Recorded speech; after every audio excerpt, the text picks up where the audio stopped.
Welcome back to Temple Maison Media. I'm Maya Angelique, the founder of Temple Maison and Temple Maison Media.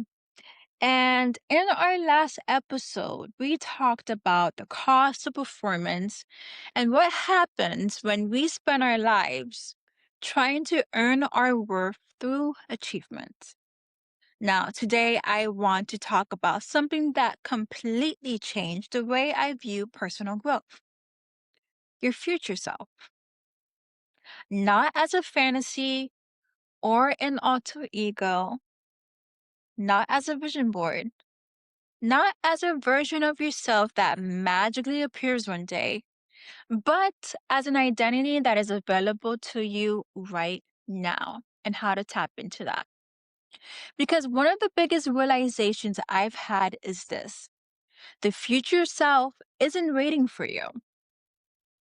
She or he, uh, the future self isn't waiting for you. She's waiting on you. So, for years, I honestly don't know if you can hear me, but let's do this better. For years, I thought my future self existed somewhere out there. When I had more money, then I'd be happy. More success, more confidence, more certainty, more resources. Then I would become her. Then I would feel ready. Then I would finally start living. But what I've discovered is that readiness is often an illusion. Because let's be real, at the end of the day, life is going to be lifing, okay? No matter how much we try to be strategic or try to plan ahead, life is always lifing. It's like the Odyssey. Like, you're going to be the Homer of your story all the time. And because a future version of you isn't created by circumstances, she's created by decisions. He or she is created by decisions. And every decision you make today is either reinforcing your current identity or strengthening the identity of who you're becoming. So, one thing I've noticed is that many of us are living inside stories that are years old: a pattern, a loop, stories we inherited, generational patterns. Stories we were told, projections, parenting, or any close relative relationship that occurred. Stories we repeated so many times they become facts. Maybe your story sounds like: I'm not ready, I'm not qualified, I'm too late, I don't have enough experience, I don't know enough people and connections, I don't have enough money, I'm not confident enough. But here's the question: who would you be without that story? Without that illusion? Without that projection? Because often the thing standing between us and our next chapter isn't a lack of opportunity, it's attachment to an outdated identity: the past self, the false self. And identities are powerful because we always act in alignment with who we believe we are. And this is the same formula. Any high achiever, any well known person that you know in the media, celebrities, creators, writers, they have the same formula and will tell you this. One of the things I've had to face is how often I delayed my life waiting for certainty, waiting for the right opportunity, waiting for the right time. Just kind of like unbeknown to me, just like and even an illusion that this is perfect, start now. Newsflash is never, it has yet to come. But yet, despite that, I'm still here, I'm still standing, and I'm creating despite this illusion of certainty, of a yes, of a Bruce Almighty, go ahead, Maya, this is the time. The time is now. Like, a burning bush? I don't know. But it has not yet come. But yet, despite that, it's just like blindly still going and still creating. Let's circle back. That's why I have this. So, one of the things I've had to face is how often I delayed my life waiting for certainty, waiting for the perfect moment, waiting for more proof, waiting for permission, waiting for someone to validate what I already knew. But eventually, I realized something. The version of me I wanted to become wasn't waiting for permission. She was taking action. She was creating. She was putting herself out there despite the unknown, despite not knowing, despite it not being perfect and ideal. She was willing to be seen before everything was figured out, before the investors, before the funding, before the talks and visibility, before the networking, before the inviting towards, I don't know, like being able to pitch. And this has been nearly almost a year in making this brand.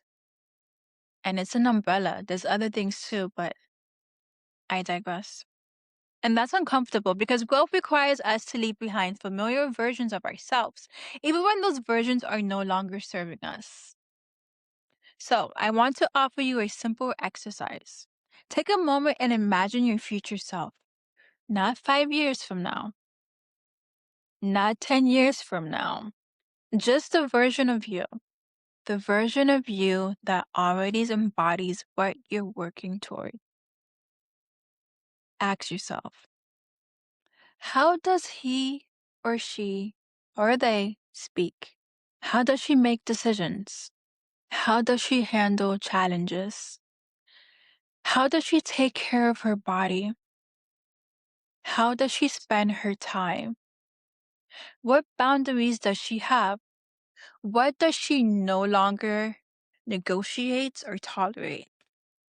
But here's an important question. What should she do today? Not next month, not next year, today. Because the transformation doesn't happen through one giant decision. It happens through thousands of small decisions that reinforce a new identity. Just like in episode 1, micro movements, micro steps. So many people become accepts with a gap between where they were or where they are and where they want to be. I want to break that illusion. And even in quantum physics, there is no gap. There is no threshold. It's embodying it now because in the quantum field, there's different timelines, there's different energy. That's why these thoughts and vibrations and desires that are already yours, and though you don't see it reflected in the 3 dimension, it's already yours in a different timeline. It's not even having to get there, it's being it and embodying it and having that feeling manifest so that your reality can shift and actually start reflecting it. It's all in the inner. The gap isn't there to discourage you. The gap is there to guide you. It's showing you the habits, the beliefs, the behaviors, the environments, the relationships, and the decisions that need to evolve. Instead of asking, why am I not there yet? Try asking, what would the future version of me choose in this moment? That question alone can change everything. So, in closing, as we close today's episode, I want to leave you with this final thought. The future version of you is not a destination. He, she, or they is a direction, a compass, a possibility. And every day you have the opportunity to move closer and closer to that possibility through the choices you make. Because at the end of the day, you are a co creator. You have volition. You have free will in order to choose the path that you need to do and go. And not because you need to become someone else, but because you're remembering who you've always been capable of becoming. So, thank you for joining me for another episode of Temple Maison. In our next conversation, we're going to explore how your experiences, challenges, and gifts can become meaningful work and how your story may already contain the blueprint for your purpose. Until next time, remember, your future self is built one decision at a time.